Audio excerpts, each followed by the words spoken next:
Greetings and salutations, you sexy bastards and wrestling fans all across this beautiful globe. Brother Akiharho here, and I'm ready to talk some WWE Hell in a Cell, coming to you all from the Little Caesars Arena. And just like the damn pizza, the pay-per-view was pretty much mediocre, with save for 2 matches, you know what I'm saying? So let's just jump right on into this. So first off, which could be argued match of the night, you know what I'm saying? Definitely, it's up there neck and neck with Shane and KO, you know what I'm saying? So we got the Usos versus the freaking New Day.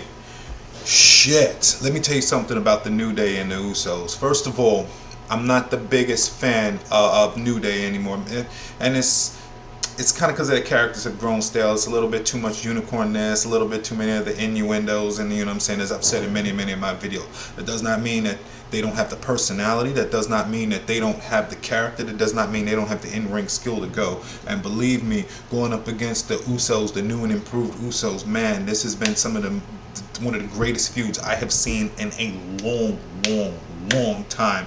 And they went into the cell and they brought their freaking A game. I tell you this, it's been years. You know, they do the Hell in a Cell every year, and unlike previous, you know, years, like way back in the day when the Hell in a Cell was a blow off, like when you would have like the Shawn Michaels and the Undertaker in there, and you know, you had feuds in the Hell in a Cell. It wasn't a pay-per-view moniker that they just said, oh, let's have a Hell in a Cell, and then we'll only have, say, 1 or 2 up in there. And I know it's for marketing and for business this time around and all of that good stuff, but that doesn't mean that they can't give us a good quality Hell in a Cell. And the Usos and New Day said, we're going to give you 150,000%, and that's exactly what they did. They went out there and were doing things in the Hell in a Cell that I haven't seen freaking before, you know what I'm saying? So I don't know what the heck was going on there. Check this out. The Usos were tied up in the corner courtesy of Xavier Woods. He put him in the corner. They put kendo sticks around him and whatnot, you know, kind of had him all tied up in there. Then they proceeded to just beat him. Look, I lost track at around 25, 26 kendo shots, and that was just on Xavier Woods alone. Big E got hit at least 15, 20 times. I mean, there were so many kendo shots. I got to say this.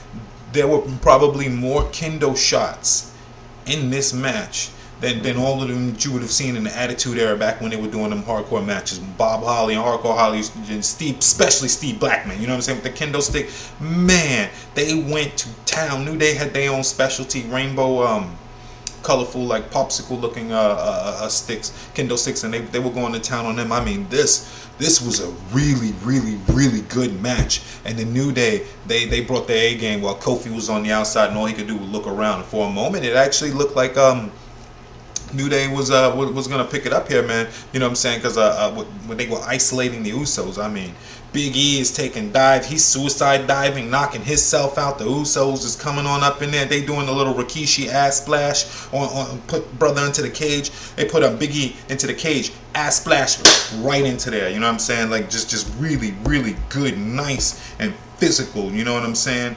I couldn't believe it, and you know that they went to this level, and not because I didn't think that they could, but just that when you've seen all of the previous Hell in a Cells, you know what I'm saying, you know, they've kind of been rather mediocre, and these guys have used everything short of a freaking table, and then you can see why. You know, first of all, I kind of was like, maybe they didn't want them to infringe with the next pay-per-view, which was tables, ladders, and chairs, and then of course tonight, you know, they were like, well, we're going to give you plenty of tables and all of that good stuff. So they didn't want, the crowd was asking for them tables, that they didn't get any, but you got plenty of chairs. And check this out, one of the things I noticed, okay, so look, they gonna pull out all these instruments. You know, they got the cowbell, they've got a Francesca number 1, 2, 3. You know, it looks like a Zildjian cymbal that or gong, and you know they hit them in the gut. And I'm looking at the cowbell and I'm like, okay, I've had a cowbell before. You know, we've all held a cowbell. If I take a cowbell to you and hit you in the stomach or hit you in the back, does it really hurt? Now, maybe WWE, they've got this edict where you can't hit people in the head and whatnot. Understandable. You know what I mean? It's just a new day and age, you know. But some of the weapons that they're using, and they're just like, we're just gonna hit you in the gut with a cowbell and expect it to hurt. And I'm just like, no. So the point that I was making is that they ain't getting hit in the head with the chair, right? But you can throw a chair Like Jimmy threw that chair real hard at Xavier and just clunked them upside the head. You know what I'm saying? But they don't get hit, so it was like you can't hit a person in the head with the chair, right? But you can hurl that son of a bitch towards somebody's head, and that's perfectly fine. Because clearly that's what Jimmy did to Xavier, and I was okay with that. It was freaking awesome.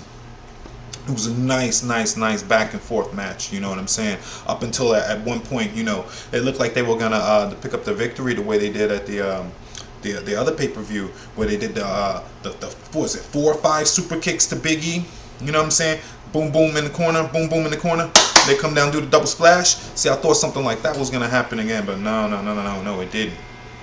You know, Usos they came in and then saved the New Day. Came up in there, meaning Xavier came in there and saved Big E from uncertain doom, which I was okay with because I wanted the match to continue along. Look, I want the Usos to win all day, every day. The Usos is great. You know what I'm saying? We've already had New Day established with the 450 plus day reign. That's okay. Now let the Usos do what they got to do. That's totally fine. You give them the victory in this kind of a match like this. You know what I'm saying? Let's see what the Usos can do now. We don't need no more of this hot potato-ness. And I've heard about, you know, the backstage rumors and whatnot that they want to have New Day as the winningest team and all of that. So they want to just give a belt here, give a belt there. But when we understand that in this day and age, it kind of cheapens it up. Like, I've won 15 times. Well, you only won 15 times because backstage wrote it down that you were going to win and lose 15 times. Not because the teams were so good that you just went back and forth 15 times because it was just that credible of a threat. That's the problem that I have. It doesn't. So at the end of the day, you'll have a person that's like, yeah, I've had the belt 15 times. So like in John Cena's case, you know, where they just want you to get past that number. Where so back in the day, basically WWE is on the adage of quantity versus quality. Where back in the day, you would have had, say, Bruno Sammartino holding that belt for 10 years, you know what I'm saying, Pedro Morales and all of that stuff, you know what I mean? Nowadays, those guys would have held that belt, you know, years and years and years, and nowadays, you know, you'll get 15 different titles, you know, over the span of 5 years, and each of those titles will only add up to, you know what I'm saying, like, the total reign of all 15 of those belts would only be, like, say, a year total. So they're going in a different age, and I want to see the Usos hold on to the belt for actually, you know, let them hold on for a while. You know, after they've now beaten up the New Day, and I'm guessing the New Day is going to get contractually obligated to get a freaking return match. But good God, what can you do after this? What level is after this right here? The beating they gave. They beat him in the Uso penitentiary, excuse me, the street fight. They won in that, and then you go up. The street fight is already up here. Then you go into the Hell in a Cell.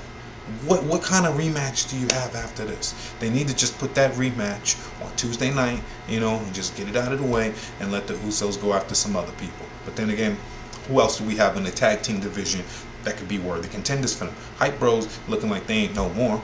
You know what I'm saying? So Breezango, you know, Tyler Breeze and or the Fashion Police, you know what I'm saying? They're not even doing anything. So Fandango and Tyler Breeze don't even wrestle. They're just in the backstage segments. Funny, yes, but still they're not wrestling or doing anything. Ascension, as we were talking about later on, you know, they clearly are not heels. They want to be friendly. You know what I'm saying? So all in all, and Jason Jordan and excuse me, not Jason Jordan, Shelton Benjamin and Chad Gable, right? Another team we have there, but they're good guys. So honestly, if we would have had the if we would have had the New Day win, let's just say hypothetically speaking, the New Day would have retained, then what? Because like you said, the Usos would be out of it. The Usos, as far as I know, and I could be forgetting some people, are the only heel tag team left on SmackDown. There's nobody left. So if the New Day would have won, what would they have been fighting? And you know how the WWE is. They don't like to have bad guy versus bad guy or good guy versus good guy. It always has to be the one or the other component. So with New Day winning, it would have only been good guy versus good guy. So they kind of tied their hands behind their back. You know, they actually had to have the Usos go over it, and I was totally excited by that. Jimmy and Jay, they got handcuffs. They tried to handcuff Big E, which I couldn't tell. It looked like they actually did handcuff Big E for a moment, because I was surprised when he got out and was coming back in later on and doing the save and all of that for Xavier. But they went up there and they handcuffed Xavier and put him over the ring post, so he was so his arms were back like this behind the ring post, and he was outside, and they proceeded to cane that man some 15, 20 different times, and then you could just hear it. And when they panned away, like it was so much that I was looking into the crowd and seeing the faces, and the crowd was hot for this match. So rest assured, they were very, very hot. It was so many kendo shots at one point. The crowd was just like, they were cringing from it. Like, holy shit, you put this man up here to where he's exposed, he can't do nothing, and you just straight hit, hit, hit, hit, hit. My goodness gracious, what an epic physical match. And there was this one spot where it looked like Xavier Woods might have hurt his knee or popped his knee out of place. He's already got the Steve Austin leg brace on it. Looked like it was his left knee. Big E from the outside. Jay is running in. Looks like he's going to go and do a Uranagi choke slam, some kind of modified choke slam or anything. And he goes and does like that. Uranagi's him to the outside, which Xavier Woods looked like he tried to catch into a backbreaker. You know what I'm saying? Like an inverted a code breaker, or the move that Carlito used to do, like a backstabber. But so much of his weight, because of Big E throwing him down, throwing Jimmy Uso down onto him, you know what I'm saying? It looked like it did some damage on his knee from that modified backstabbing Uranagi into a backstabber. I guess you could call it that. You know what I'm saying? But it really looked like that could have hurt Xavier right there. I mean, there was just lots and lots of intensity in here. You know what I'm saying? I mean, these guys turned it up. They left it all on the table, and I got to give the New Day credit. I didn't want to see these guys win, but they went out there and they gave it a heaven of a match, man. They gave it 120,000%. Like I said, man, this was an incredible match. I will go back and watch this again over and over and over. I have no complaints about this. I mean, there was no, well, I guess it could have been this. I mean, it was a good amount of time, you know what I'm saying? It was a good amount of dedication towards each other. These teams have such good in-ring chemistry with each other.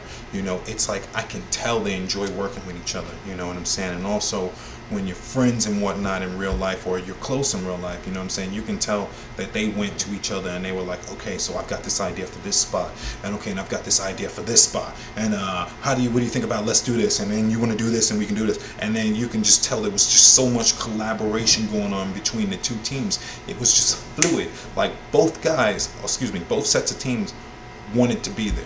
And then, you know, it just came down to the Usos wanted it more. You know, it was a time where Creative and Vince McMahon, you know, they got that decision correct, because, like I said, who else would the New Day have fought afterwards? No other heel teams. So, once again, Jimmy and Jay go over. Beautiful, beautiful freaking match. You know what I'm saying? And up next, we got Rusev versus freaking Randy Orton. Randall Keith Orton. And, I mean, this was... You know, they started off with on such a high note with the Hell in a Cell, and then they, you know, it had to come back down. You know, as much as I like Rusev, plenty of people like Rusev. I'm looking at the fan response. You know, go on the WWE webpage. You know, look at the Twitter and all of that good stuff. A lot of people like Rusev. Rusev is awesome. He's entertaining. He's the kind of guy that actually needed to win tonight. So just by you saying all of that right there, that tells you that he lost to Randy Orton, a man who is so well established, who doesn't need any wins, a man who on the Chris Jericho podcast, in that quote, says he does not like being a babyface, he does not like being friendly, he wished he could have continued being in the Wyatts. End quote. His words. Randy Orton does not like the way they're using him. He does not like the direction that they're going in. Randy Orton actually was wanting to fight Aiden English over and over and over and over. You know, Randy Orton, if it was his choice, he probably would have put Rusev over, you know, but the powers that be, or whoever's in control, deems it that Randy Orton also not wear pants. And Randy Orton was talking about how he actually wants to wear clothes. That's interesting too, because I remember when he was in the Wyatt, so many people talk about, holy shit, Randy Orton is wearing freaking clothes. Yo, this is crazy. He had on a tank top, and he had on the sweater, not the sweater, excuse me, the hoodie. You know what I'm saying? And he had on jeans and shit. It was nice seeing Randy like that. And he talked about how much he really enjoyed his time in the Wyatt and how he wanted to stand there. But, you know, they've got to have him out there as a sex symbol, right along with Roman Reigns. And it's funny when you hear this from the talent themselves, where they want to go, but where they're pushed at. So many times we always look at Randy Orton. You see the consensus. Why does Randy seem so lazy? Why does it seem like he doesn't like this? Why does it seem like he's here? Why does it seem like he's just going through the motion? Well, because according to him, he is going through the motions. You know what I'm saying? Certain aspects of it he doesn't enjoy, certain aspects of it that he does enjoy. He's now at a point where the story is going that he doesn't enjoy it. So we're going to see more of a Randy Orton that's just kind of in the blah blah blah mode. You know what I'm saying? So this match, you could take it for what it was. It was nice to see Rusev. At least it wasn't a 20-second match. You know what I'm saying? It was about 8 minutes or so with Randy Orton going over. You'll have in his typical formula like John Cena or any other babyface, beat him down for majority of the match. Let Rusev do some stupid heel stuff that all heels have to do. Let me gloat. Let me get distracted. Let me take my eye off of the most dangerous opponent that I have here, and let me go celebrate around. And pretty much he got caught. He tried to slip out through an RKO and then just got hit with an RKO out of nowhere. He dumped on his face, and that was that. We really didn't need that match, and if we had to have it, why couldn't Rusev win? Like, why is it Rusev can't win consistently? What is going on here? What's Randy Orton going to do? Now he's going to challenge for the WWE title again and not win against Jinder Mahal for the 5th time? Come on. So up next, we had AJ Styles and Baron Corbin, and then last minute, they go and show in the clip that Ty Dillinger gets added in by Daniel Bryan, makes it a triple threat. So Ty Dillinger, Baron Corbin, and AJ Styles, with the United States title on the line. And this was one of the few times I've been into AJ Styles since 2006, 2008, when he was with Fortune, when he was with Ric Flair and TNA. I have been a through and through AJ Styles fan. I saw his matches when he went to New Japan, when he was in the Bullet Club, all of that stuff. I have been and followed AJ Styles for a very, very long time.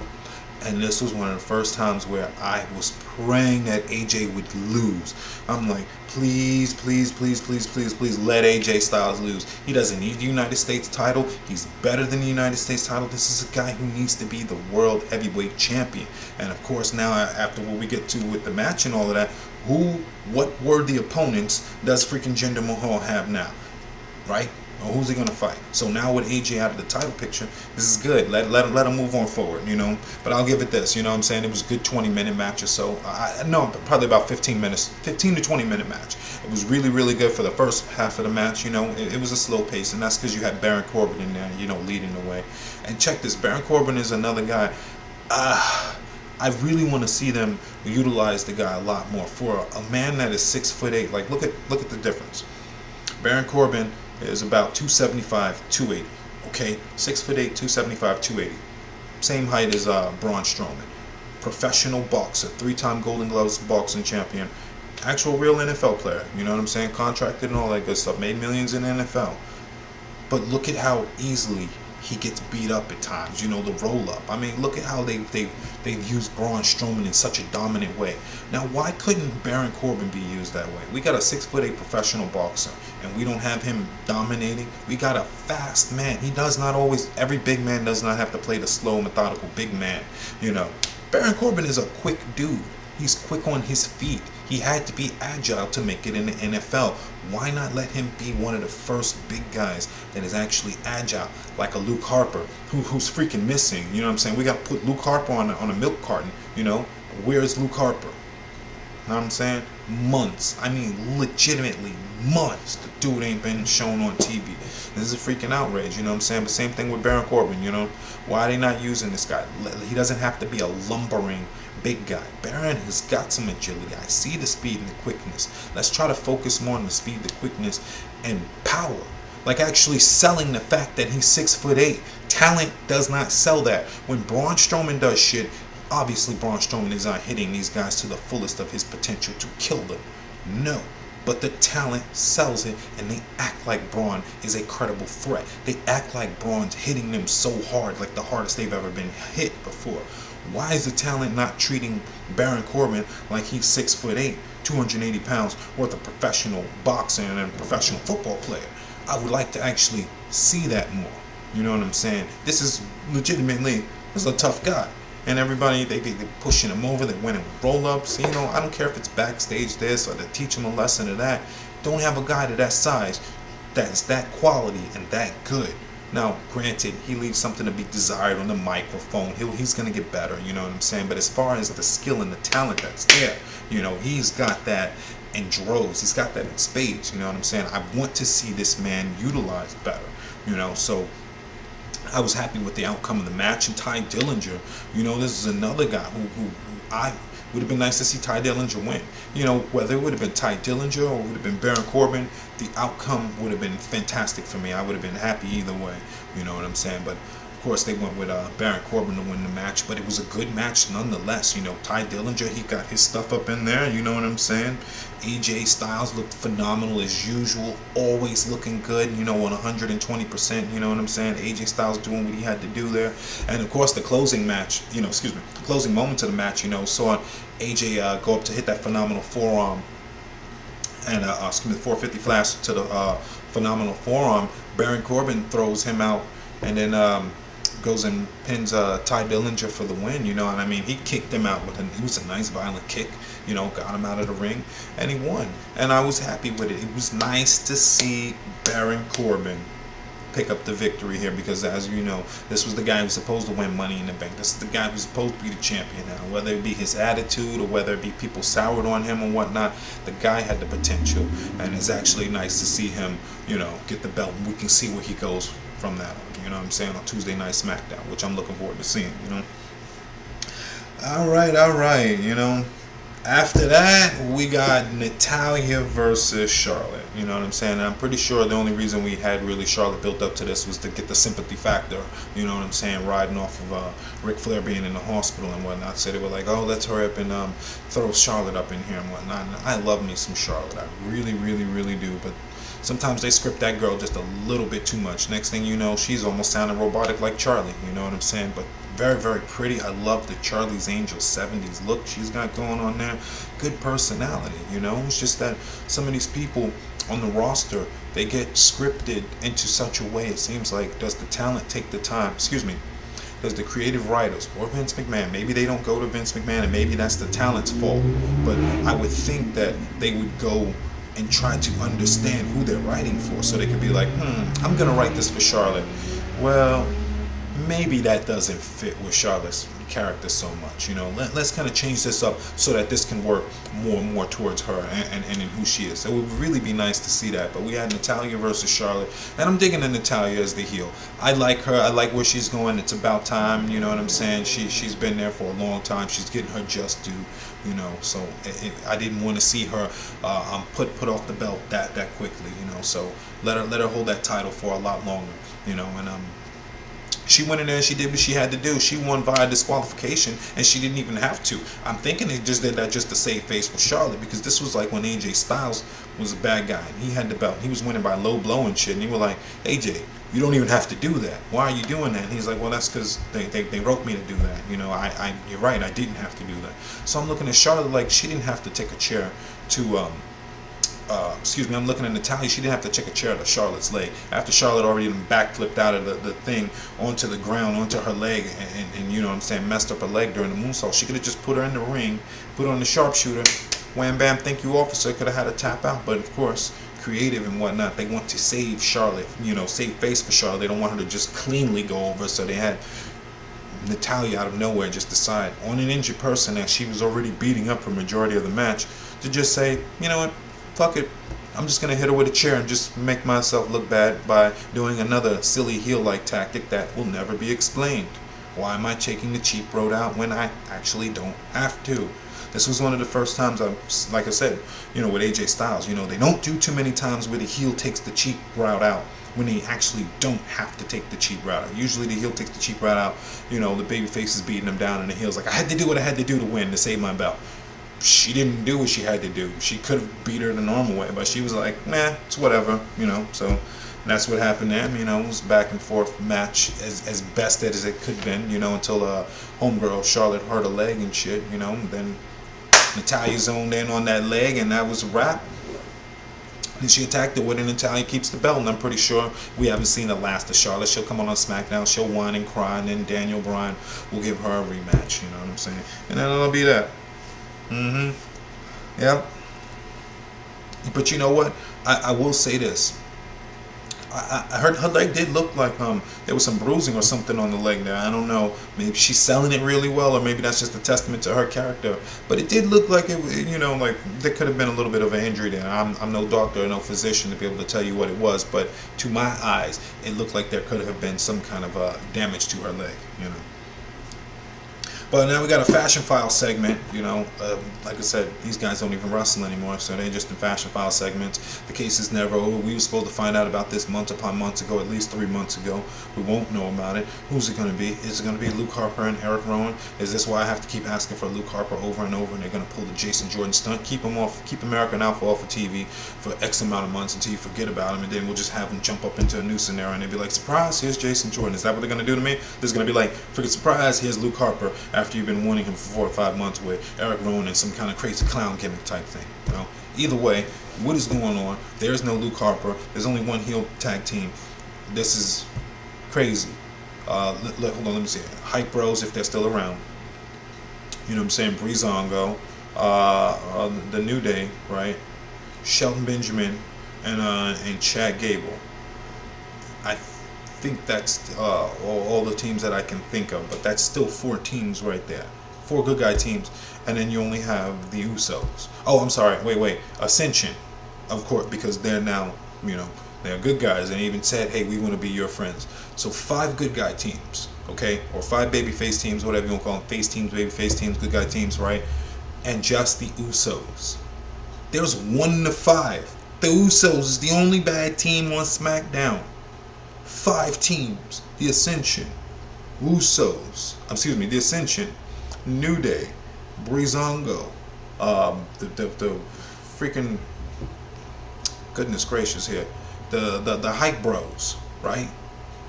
And but shit, that's all I can come up with off the top of my head. So at least 4 to 5 teams, and we only got one bad team. So that ratio is that ratio is out of whack here. So hopefully we're gonna introduce somebody new here that Breezango and they can fight. Because as of right now, who is it going to be? If not Luke Harper and Eric Rowan, who is it going to be? Oh yeah, Shelton Benjamin and Chad Gable. That was the other one. So yeah, 5 teams. You know what I'm saying? So who are they going to fight? This is crazy here. So they do some Pulp Fiction style with the briefcase and it's gold, and now they talk about their back on the case. I have no idea where this is going. I don't know. Now up next, the biggest disappointment of the night.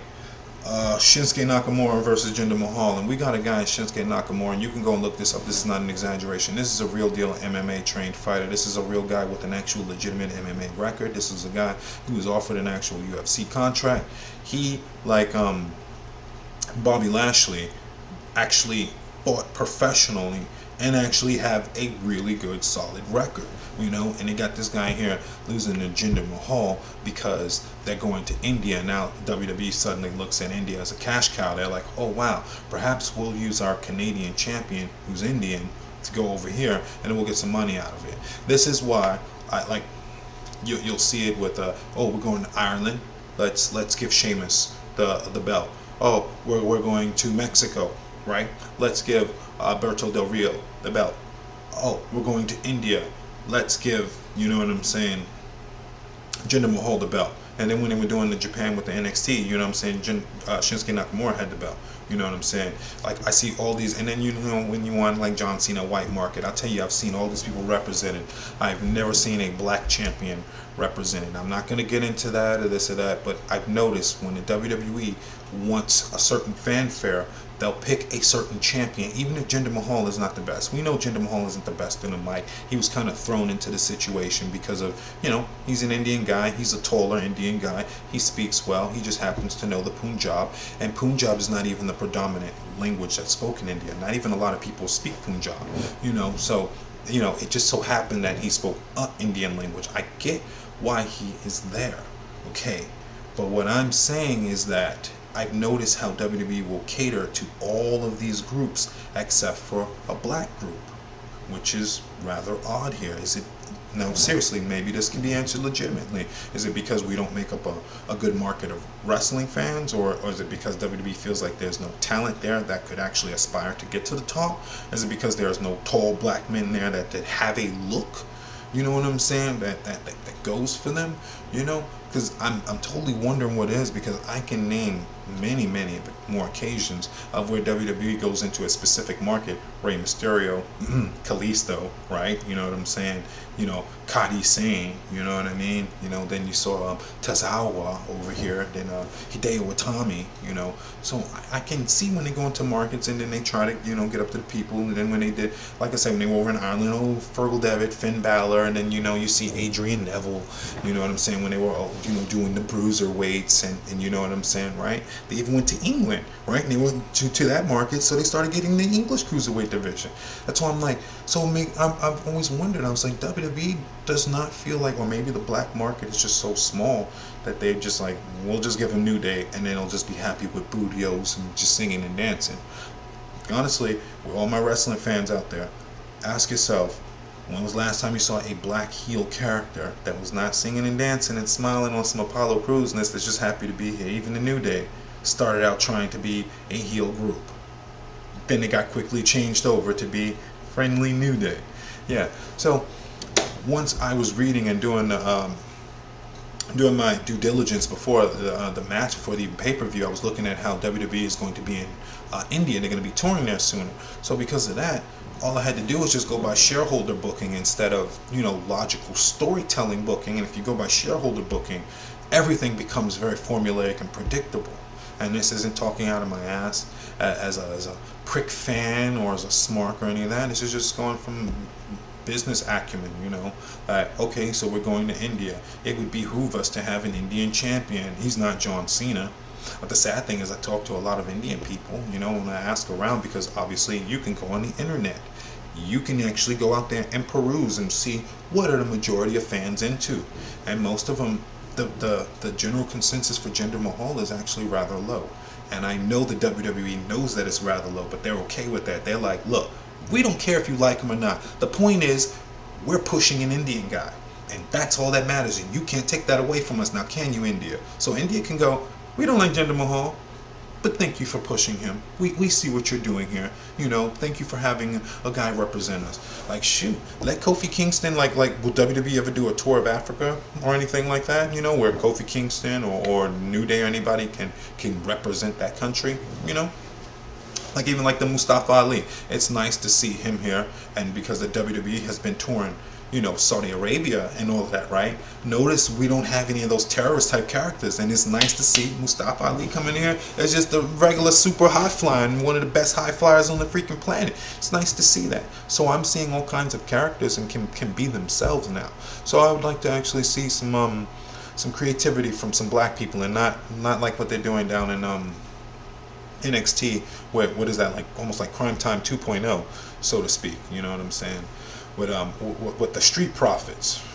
They gotta be from the streets. They gotta be street profits, you know. But anyway, now I'm off of that. You know, this is coming from a dude who's watched wrestling since I was 6. I come from a wrestling family. I did it throughout high school. I enjoy the wrestling. You know what I'm saying? I go to the RO, the reality of wrestling. Booker T's wrestling school is like 8 miles down the street from me. And love me some freaking wrestling here. I just wish that that the characters that were there could be more representative of just being different than I'm just smiling and I'm just happy to be here, you know. And let me just go out here and smile and wave to the kids, and you know what I'm saying, just be happy to be here. Like, holy crap, you know what I'm saying. Okay, but anyway, moving on past that. So Shinsuke Nakamura, and he lost to Jinder Mahal in a very obvious manner because WWE is going to India. And they're going to be over there for a long time, so now it's just a matter of how long is Jinder Mahal going to hold the belt just for the sake of holding it. It'd be one thing, and I hope WWE is listening to this, it'd be one thing if Jinder Mahal was actually good. And I'm a very fair person, and if you listen to how I speak, you can tell that. But Jinder Mahal has not been living up to himself. The Singh brothers have been looking better than him. The Singh brothers have been pulling their weight more than Jinder Mahal. They have been doing more than Jinder Mahal. You know, his promos are not getting any better. He's over here, Mr. Miyagi this, Mr. Miyagi that, trying to check the cheap route out to get the cheap heat, you know what I'm saying? And his in-ringness, I mean, Jinder, I like you, but I noticed the botches with the people. Now, you're not going to always have a Shinsuke Nakamura that's going to be able to save you from those. I've noticed them with Randy Orton, and I noticed it last night, you know. So, Jinder, your fluidity is not there, and I can tell why. You know, my mom being a bodybuilder, my dad was a Golden Gloves boxer. You know, I grew up in the gym and I'm around a lot of weightlifting people. And what it seems like with gender is you don't have the flexibility. Yes, you've gotten that big a little bit too fast without excuse me. You got too big too fast without working on your mobility and your flexibility. So a lot of times these guys, you know, he's in there with Shinsuke Nakamura, who's very, very flexible. He's going to try to put him into a move to where Jinder's body just doesn't, it's not fluid like that anymore. And that's not disrespecting Jinder. Whatever you did to get to whatever you did, I'm not here to judge your body or however you got there or whatever you're taking. I don't care what you're taking. It's just a matter of, are you entertaining me? But whatever you're doing is interfering with your stretching. It's interfering with your fluidness. Okay, you're becoming a little bit too stiff. Okay, that's all I'm saying. Work on some more calisthenics or whatnot, or scale back on that because the muscles are coming in on you a little bit too tight, man. Do some extra stretching. Would definitely benefit you if you're going to be fighting technical guys like that, so that way you're not lumbering all over. That's all I'm saying, man. You're lumbering all over the place, and work on your promo. If we're gonna have you Jinder holding the belt because they're like, well, WWE is like, well, listen here, American fans, tough. You're not paying the money the way India is, and we got to make our bottom revenue and our bottom dollar. Okay, WWE, fine. We got to have Jinder Mahal. Can you tell him to step it up, please? You know what I'm saying? Can we get him some more practice? You know, can we get that? Like I said, just some fluidity. We're gonna move on past that. You know what I'm saying? Who does Jinder Mahal fight now? Does it really matter who Jinder Mahal fights now if we know that he's going to be holding the belt for as long as they're in India? So that's a moot point. So if you can go and look online and see that so many fans were not shocked because they knew that WWE was going to tour in India, that might be a problem right here that WWE should address. Okay? I understand you have shareholders. I understand you got people to please. Right, correct. But if your product is becoming so predictable that casual people, that fair weather people, that you're you know, the people you're trying to get, you know, those casual people that, you know, they're just gonna tune in. We need not the hardcore people that you know you have in the palm of your hand. You know, you're trying to get the everyday man to come in or the everyday woman to come in. If they can realize that Jinder Mahal is going to win the belt because they see that WWE is continuing to tour in India, because they're telling you that WWE is writing on there, oh, congratulations, we're going to be touring India and you know, such and such and such and such. So now people are like, oh, well, if they're going to be touring India, well, then there's no reason that Jinder Mahal is going to lose the belt then. Look what you're doing, WWE, and you're wondering why people wouldn't tune in. And I'm just saying, come on. That's logical. That's actually an axiom. That's an irrefutable situation. If you know where the product is going to go, or if you know where the television is going to go, the storyline is going to go, would you technically have to tune in? If you know WWE uses a certain predictive formula for their shows, would you in theory have to tune in? You wouldn't have to tune in. So what would make you want to tune in if you can go, oh, well, WWE is going to do like what they've always do. They're going to move into this area and they're going to pick a specific person from that area, or who looks like a person from that area, and then tailor the product towards them, except for black people, you know, because apparently we don't want anyone to look like us or have the product tailored towards us. You know, we'll just take anybody. I don't know. But anyway, they'll put the product on the person and tailor towards them. So I'm like, okay, Jinder Mahal's going to be the champion. Other people are like, yeah, it looks like Jinder's going to be the champion. WWE is going to be touring in India very, very soon. Oh. You see what I'm saying, WWE? It isn't even so much, even if your product was 100% good, let's just say if all the fans were like, we love your product so much, there's not a single thing wrong with it, not a single thing wrong with it, they would still be like, well, we still understand what's going on, fine, WWE, we love what you're doing, but it's very predictive, we can really figure it out, there's no surprises, no oohs and ahs and shocks, you know, so that is what I'm saying, WWE. Even if the fans tuned in loyally and they were like, we love you so much, but then they'd be like, well, WWE, you kind of ruined this by telling us this on a Twitter feed, and now we can use our brain and put two and two together and go, well, because of this being WWE, this situation must happen. If then this must happen here. And then it does. So even if your product was 100% good, it would still be 100% predictable because you're still using the same formula that is all tried and true, that we've seen 100 times. So it's not even worth talking about the match, you know what I'm saying? The match was this, the match was that. Shinsuke lost. He lost again. and we don't even know why he had to lose. This is a guy who's as credible as Brock Lesnar. This is a guy who Brock Lesnar could actually admit, yeah, he's a credible threat to me. This is a guy who could actually go in the ring and fight me, and I would be like, I'd take him seriously. This is a guy who could really kick my head off. And Brock Lesnar thinks that this guy's a threat. And here's logic for you, WWE. I got you. Fine, you don't want to do that. Here's an irrefutable statement for you, Vince McMahon, Triple H, Road Dogg, and very irrefutable statement. You ready? You had on an episode of SmackDown, John Cena was about to beat Jinder Mahal with the Avalanche AA, right? Okay, and then the Singh brothers had to come in and interrupt it because we knew that John Cena could beat the Singh brothers. You had Shinsuke Nakamura go over John Cena clean, go over Randy Orton clean, right? Two dudes who we know could beat who we know could beat Jinder Mahal to the point where Jinder had to cheat every time to win. Or, you know what I'm saying, wasn't going to win against John Cena. But now all of a sudden Shinsuke Nakamura cannot beat Jinder Mahal. Where would your logic be in that? Jinder Mahal has somehow, help me understand here, you use Brock Lesnar into such a way that we can't logically go, well, somehow this guy just stepped it up. He just used his all. He went away and got some muscle, and he came back and he just beat up Brock Lesnar. They don't book Brock like that. They book him like he's a legitimate person. Shinsuke Nakamura is a legitimate person. They booked Jinder Mahal so that he just went away, got some muscle, and now all of a sudden he's able to beat a world-class athlete. What suspension of disbelief do we need for that? I've talked to casual fans who've gone and looked up Shinsuke Nakamura to see who he was. And they were like, wow, I didn't know the guy was that credible. I didn't know who he was, so I wanted to see what he was and what he was all about and what he could do. If now people are hip to that, because obviously there's Google and stuff, WWE, and they're looking into this, why wouldn't they think, logically speaking, that there was no way that Jinder Mahal could beat him up?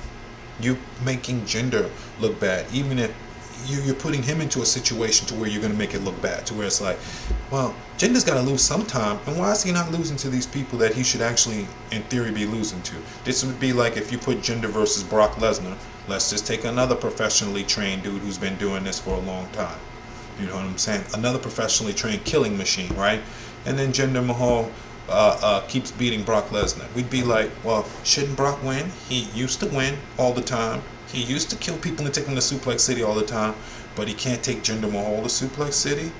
Well, this doesn't make sense. That's the situation we're in with Jinder Mahal. You just giving him to us too fast without any build-up, and now all of a sudden we're supposed to believe Jinder Mahal is mentally on another level. You can be mentally on another level. I can, look, WWE, here's my logic right here. I can be mentally on a level, and I can go away. I can Zen Buddha myself and all of that. I can do whatever he did. And I said to Zen Buddha because he used to be like, namaste, peace, I'm with me, I don't want to fight. That's what Jinder Mahal's character used to be. I remember, okay?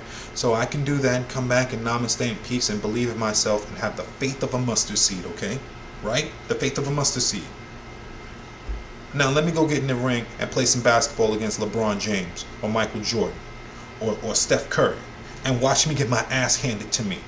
Watch me get beaten up repeatedly. I can believe 100% that I can run down that court faster than LeBron James and I can dunk over him. But that does not mean all the belief in the world is going to allow me, even though I'm 6'3", 6'4", to dunk over 6'8" LeBron James. All the faith of a mustard seed will not allow me to jump over LeBron James. So how is all the faith and all the namaste and all the belief in Jinder Mahal suddenly make him better than Shinsuke Nakamura? How? How does it make suddenly Shinsuke Nakamura during the match after he's hit the Kinshasa, which we've seen him do so many times? And one of the things I've noticed with Shinsuke that he's done after the Kinshasa, specifically when he's near the rope, he takes and he moves the person away from the rope. But this time Shinsuke Nakamura would not think to move the person away from the ropes. There's just so many logic gaps and they're making now Shinsuke look bad. How do we rebuild a guy who's legitimately dangerous now? Now that you done seemingly flushed him down the toilet. What are we going to do with him? You know what I'm saying? So it's sad. It's sad. Alright, moving on past that. Then we saw Kevin Owens backstage, and he was like, "Man, I'm gonna freaking kill Shane McMahon." That's pretty much it, you know. And up next, we got the glorious Bobby Roode. You know, another guy that I followed in TNA since 2007, 2008, back when he was with James Storm and Beer Money. Man, I am a fucking huge fan of Beer Money, man. When they were doing their thing against Motor City Machine Guns and Ink Inc., man, I couldn't help myself, man. I enjoyed it. I enjoyed those guys a lot when they used to actually come out there and ride on the little beer thing, and then they were just drinking the beer. It was like two Steve Austin characters, you know. I thoroughly enjoyed them, man. The Cowboy James Storm, man, you know, Bobby Roode. And when Bobby turned on James to get the belt, when he first got it, and they were showing him like how when he went to get the because it was James that got the belt at first, and then when Bobby got it and he turned on to get it, oh, it was a masterpiece. It was glorious, man. Oh man, TNA actually used to be freaking good once upon a time. Not anymore. That WWE has fucking run their closet and took all the talent from there. You know what I'm saying? But it was a good match. And then he had coming out Dolph Ziggler. So you hear his music, and then it just like, you know, taking it off the record, and he just came out with no music at all, just blank and everything, which is how it should have been. You know what I'm saying? I like that. I wouldn't even have had Dolph Ziggler, you know, start off with his music. I would have just been blank. I wouldn't even have let you hear the music first, and then, like, you know, like the record is coming off of it. You know what I'm saying? I would have just straight up, no, I'm just gonna just play nothing. You know. But I mean, you know, it was a good match for what it was. I think it was about 5-6 minutes. You know, Bobby Roode obviously picks up the win, you know what I'm saying, over him. Afterwards, Dolph Ziggler, you know, proceeds to beat him up as best as he could, and then he did, and then he left down, and Bobby Roode's music played, you know. This match right here could have been a lot longer. After all, we have a 3-hour pay-per-view, and once again, this is another thing that's hurt WWE. You give us 3 hours of pay-per-view, and less than half of it is actually wrestling stuff. You know, so this was another moment that you could have extended. It's going to have been a 10-minute match. You got Bobby Roode is an excellent technical wrestler, wrestling for 20 plus years. Toronto dude, you know what I'm saying? Dolph Ziggler, really? Do we need to talk about how good, you know, Mr. Kent State is? You know what I'm saying? Dolph Ziggler is another amazing talent. So they could have given us a beautiful 10-minute expedition. You know what I'm saying? A 10-minute display of their skills. You know, they could have put on a tour de force for us. You know, but they didn't allow it. You know, Bobby Roode was just going to get the easy win that we all knew he was going to get. You know, so kudos to Bobby Roode, and who knows where this is going to go. You know, Dolph putting in work like he always does. You know, he's the welcome mat for everybody. As soon as you come in and you're good, go to Dolph. He'll put you over. As soon as you come up and you're good, go to Dolph. He'll make you look good. As soon as you come in from NXT, go to Dolph. He'll put you over. You know, Dolph is the workhorse, and you know when it's about time, Dolph gets to shine. He's like Dean Ambrose. You know, oh, you want other people to look good? You know what I'm saying? Go put Dolph up. Yeah, he'll make everybody else look good. You know. So, and that, like I said, there wasn't much you could say about that, you know what I'm saying? Ziggler loses to the glorious one. No. All right, we got Kevin Owens versus Shane freaking McMahon. My. Ooh, hold on here.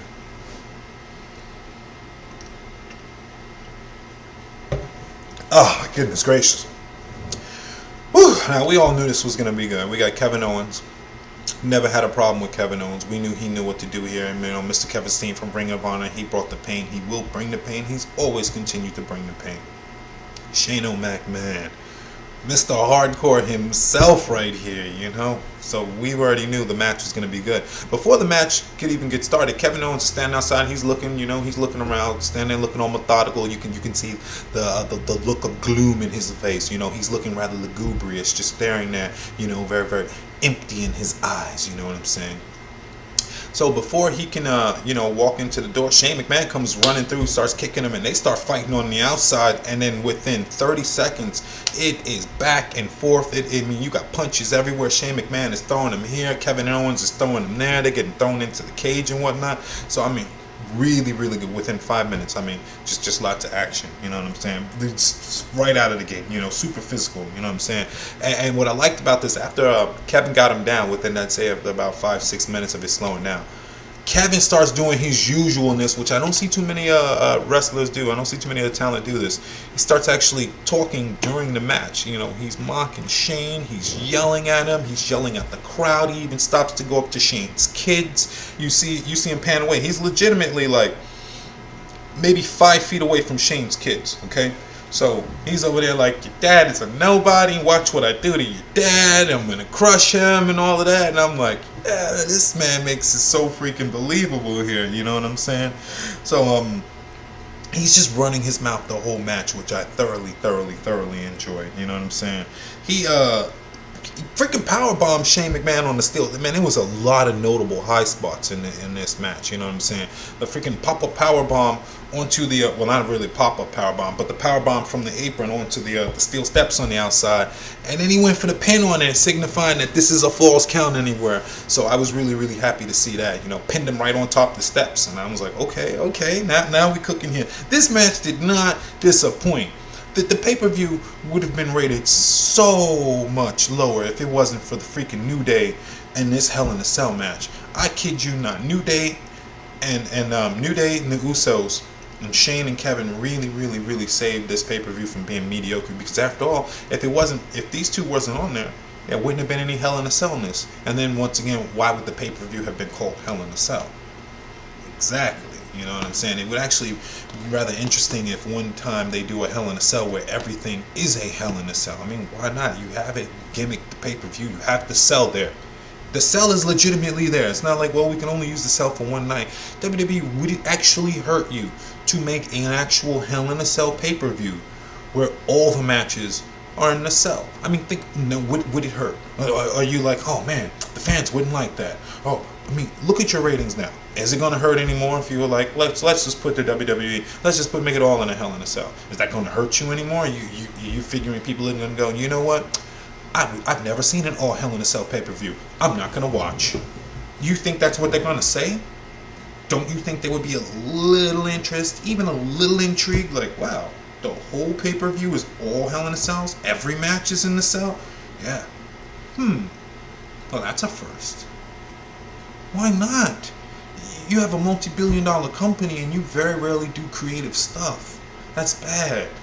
Creativity, that's all we're asking for from you all. You know, just give us a little bit of creativity.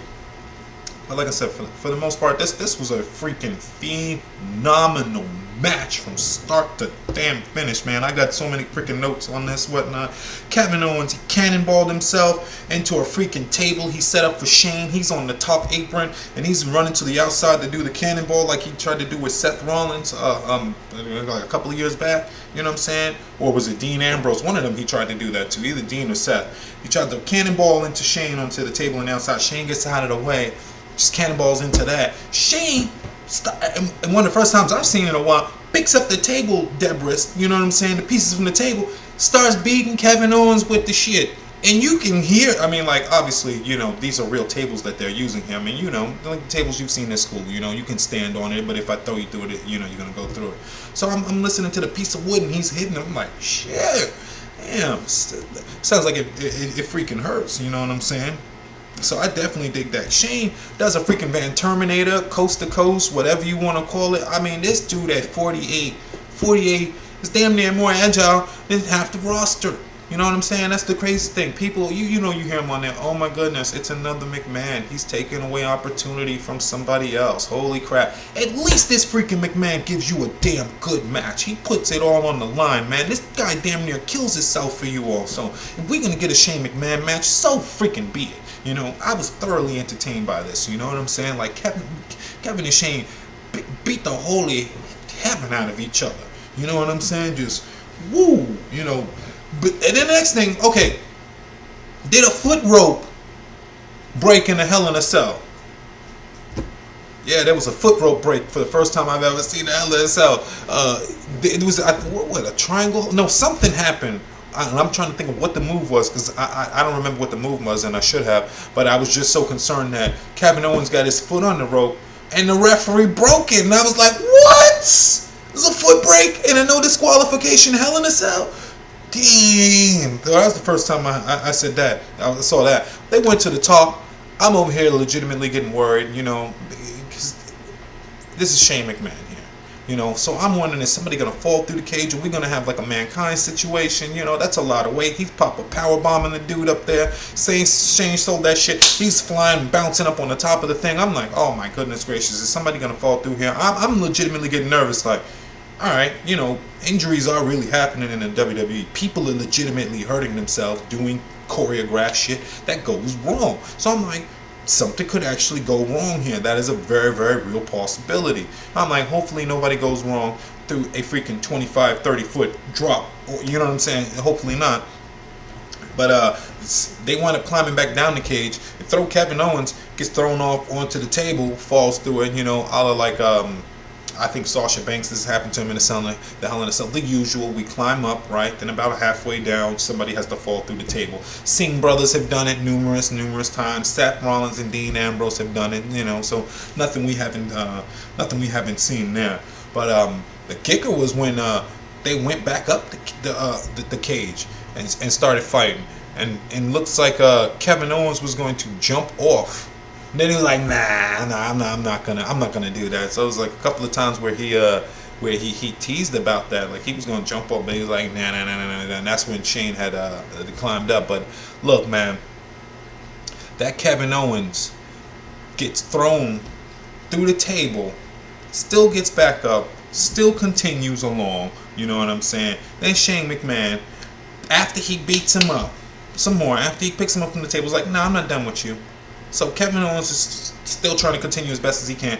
He props him up onto the table, then climbs up like he's gonna do the elbow drop from the top like he did to the Undertaker. But this time, the Undertaker, who was just who was laid there for like 5 minutes, Shane McMahon learned his lesson. After he put the motherfucker through the table, beat him up some more, and didn't do it right away, which he would have hit through the table. It looked like he was gonna hit him. I'm like, holy shit, Shane McMahon is gonna connect.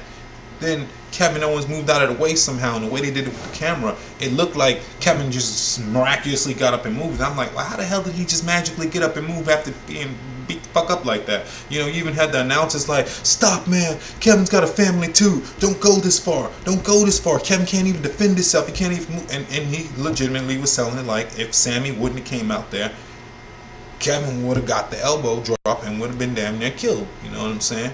Then Sammy somehow, or for some reason, comes out there and decides to save him. Now, I guess the reason could be, hey, those two are legitimately friends since high school. So, what are you talking about? 20-year friendship? What are they, 33 apiece? And since what, 18? So what, 12 years? 34, so about 13, 14 years worth of friendship, you know what I'm saying? If not 15 years worth of friendship. So I could see Sammy like, I didn't want to see Shane killing him. Plus, Shane had some rather unfavorable words for him on SmackDown when he just told him stay in his lane. For all we know, this could be a heel turn for Sammy that he needs. He hasn't been a bad guy before, you know what I'm saying? Give El Generico the freaking chance. I'd like to see this, He sides with him. I've said that to Jeanette. I was like, look, what would be interesting? What if Sammy helps Kevin Owens? And then he turns heel with him, and then they're a team again. Because he was all, Kevin said some things to him, and then and then he's all like, you know what, Sammy, you did good, man. I see you're no longer stupid anymore. That you've come to the side. And then he can start working with him and Triple H. For all we know, we don't know what's going on there with that. They keep saying that they might possibly have a feud, Kevin Owens and Triple H at a WrestleMania. But as far as we know, why the hell does Kevin Owens have a reason to fight Triple H? Triple H don't like Vince McMahon. Stephanie McMahon don't like Vince McMahon. She said it numerous times. She want the old bastard to go away so she can take over. And we're going by per storyline. Since obviously all of this is damn storyline. So why would Triple H... And seriously, why is Stephanie McMahon mad that they hit her dad? I mean, of course she has to be mad on TV. But per storyline, why would she want to punish Kevin for doing that, getting rid of the old man? Because the sooner he's gotten rid of, the sooner those two can take over. So what reason right now, as we speak, would there be for Kevin Owens to need to fight Triple H at a freaking WrestleMania? There's no reason that I can think of. But other than that, the Hell in a Cell, I'm going to give this a 6, maybe a 6.5, because the Usos and the New Day saved it with Shane McMahon and Kevin Owens. It was a freaking... The opener and the closer, amazing. The opener and the closer was amazing. The middle of the pay-per-view was Shinsuke losing to Jinder Mahal for the sake of India, a country that doesn't even like the guy, just so we can say, hey, we got an Indian champion. Look at us, we're progressive. We got an Indian champion. Like, Right? Well, okay. I'll tell you this. You let me know when you're progressive when you have a black champion. All right.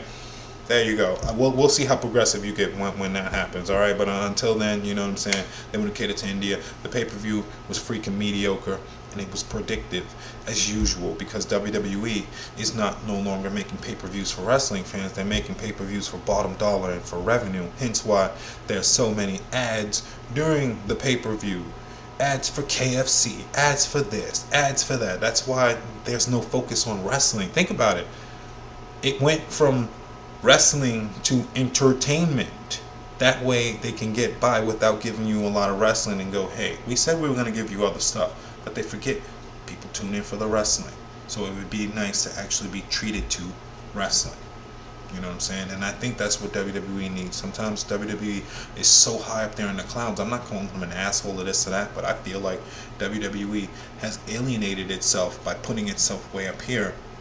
And that's what's caused it to get so far above itself. It's too big for its britches. Meanwhile, you have companies like your CGWs, your PWG, your Pro Wrestling Gorillas, your CZW, Combat Zone Wrestling.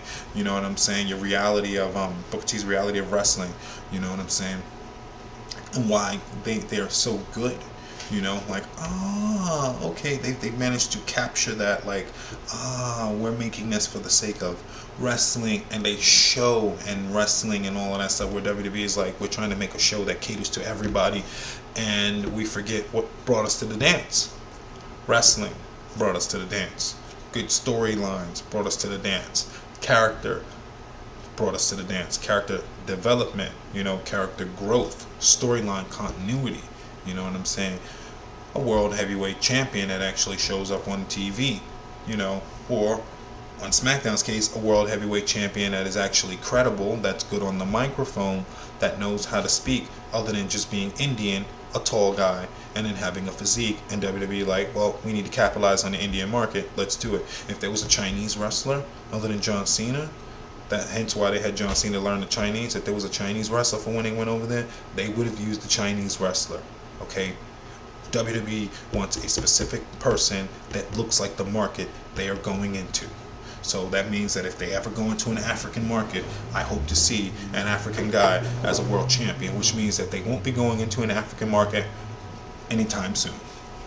Yep, so that's pretty much it for that. I will be talking about some WWE Raw tomorrow night, you know what I'm saying? We'll be talking about that and all of that good stuff, I don't even know what it's gonna be about. Who knows what Monday Night Raw? Like, I'm over here like, oh man, I might get excited. And I'm like, oh snap, this is Monday Night Raw.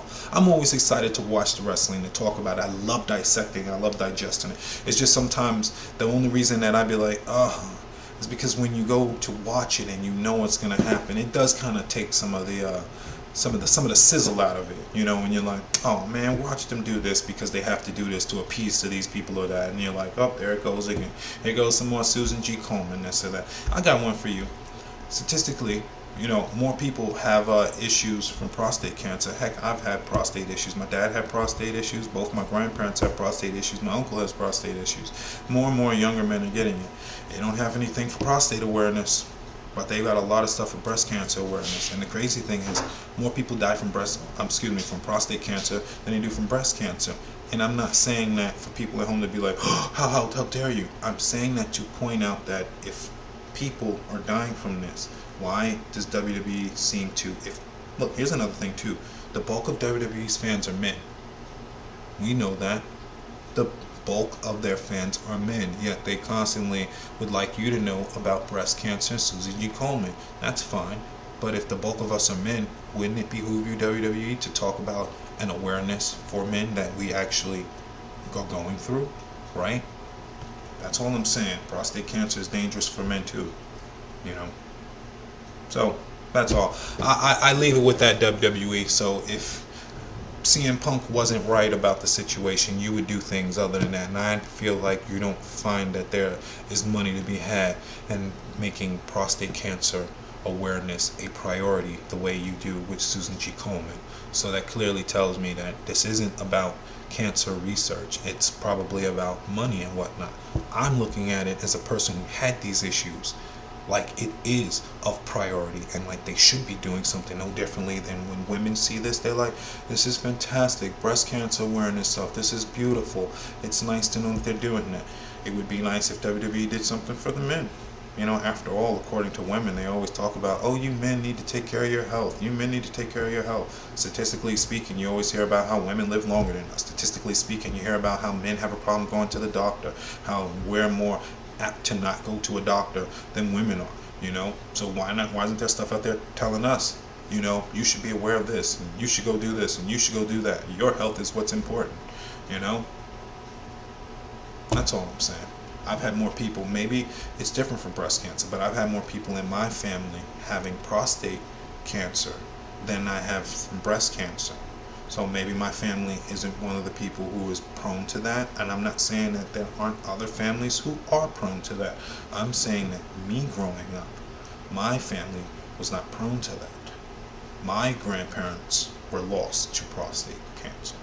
My dad started getting prostate issues leading into that in his early 40s, and I started having prostate issues at 28, 29, and that's when I had learned that men are getting it at a younger and younger age, and the doctor was like, I don't know why they don't tell more and more men to look into it and whatnot, but blah, blah, blah, blah. But anyway, wrestling review is coming up, but that's just something that just came off the top of my head. WWE, you know what I'm saying? I don't want to go into like a diatribe or anything like that, but WWE, just awareness for everybody. You're covering kids cancer, you're covering women's cancer, nothing for men and their cancer. That is a bit odd. That is an actual and irrefutable statement that I have given you, WWE, that it would be hard for you to just say no. Do you not think men's cancer is important? So this is something to think about, WWE. So I got that Raw review, SmackDown review, all of that's coming soon, tomorrow and the day after tomorrow, and of course the NXT. And I'm definitely going to be a lot more concurrent with this. This is my life. This is my passion. I love this. Hopefully one day I can work for WWE and I can sit down in an office and we can break down issues and we can talk these things out. Like wrestling fan to wrestling fan. I'm sure a lot of these guys are wrestling fans. And we can, let me be that liaison. That's the word on the streets that lets people know, like, look, this is what the people are really want. This is what you're giving them. This is how they're gonna feel about it, But I got those reviews coming soon. It has been a pleasure. I love talking to you all, you sexy bastards, glorious wrestling fans all across the globe. And don't forget, subscribe, like, share, all of that good stuff. Help me grow the channel. Help me to get these videos out, because I've got plenty more coming. This is what I like to do. I'm excited about it, man. Big things are in the pipeline, man. So I'm ready to get this going. And I'll see you all tomorrow. So, ciao.